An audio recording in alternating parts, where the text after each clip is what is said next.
What's going on, guys? Dresean here, and in today's video I want to talk to you about being motivated so that you can follow through with anything that you are trying to accomplish. And I'm going to tell you how I stay motivated and how I follow through.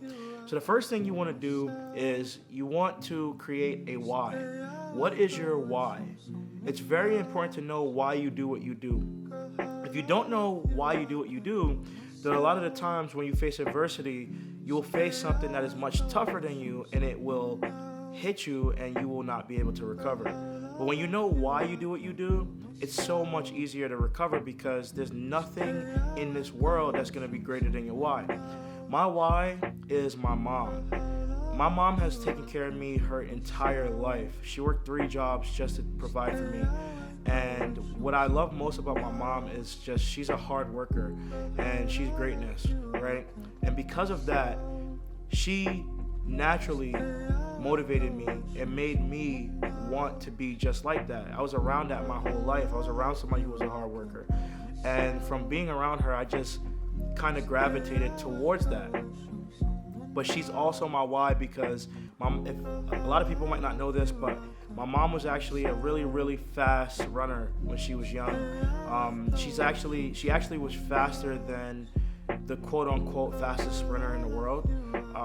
So the fastest sprinter, female sprinter, the fastest female sprinter ran 100 meters in 10.4 seconds. My mom ran 100 meters in 10.2 seconds. That's 0.2 milliseconds faster than her. But still, despite being so good at running track, she gave up her career to take care of me because she couldn't manage running track and having a son at the same time. And she could have been a multi-millionaire, but she did what she had to do as a mom and put her dreams to the side and started worrying about me. And I feel like that is such an unselfish thing to do, and it's so inspiring, right? Because not a lot of people can say that they've been able to accomplish things like that.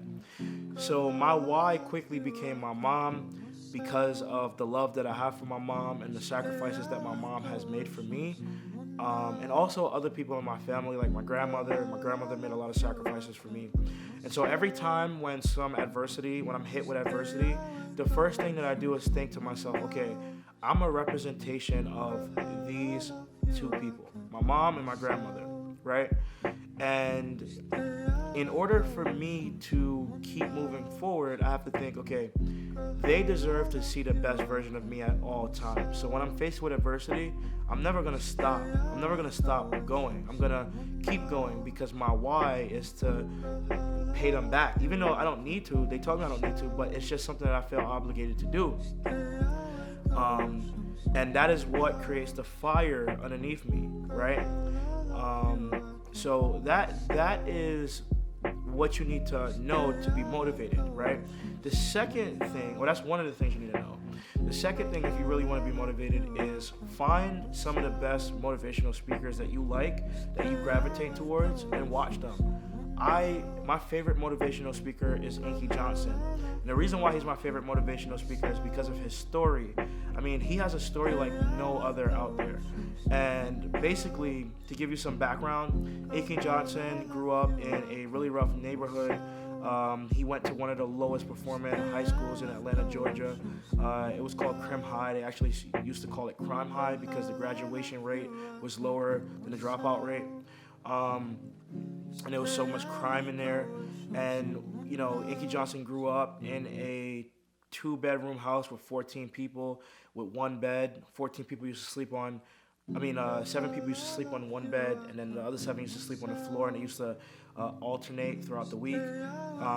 And so when he was young, he made this decision to himself that he wanted to go to the NFL, right? And he did everything he needed to do to get to the NFL. He was 10 games away, to go into the NFL, and he made a tackle on somebody that he wasn't even supposed to be guarding. He already had his guy, but he saw his teammate was struggling, so he made a tackle on this person so that they can, win the game. And that tackle literally changed the trajectory of his life. He went from being he was going to be like a first-round draft pick to the NFL, and he only had 10 more games, and he was a guaranteed draft pick. And he went to paralyzing his right arm. and that was his dominant arm. And he went to the emergency room, and they told him that he was about to die, and they rushed him to the ER, and they told him that he would never be able to play the game of football again. And when they told him that, they was like, sorry, you will never be able to use your arm again. And he was like, okay. He was like, well, you're wrong. I'll be able to use this arm for every day for the rest of my life.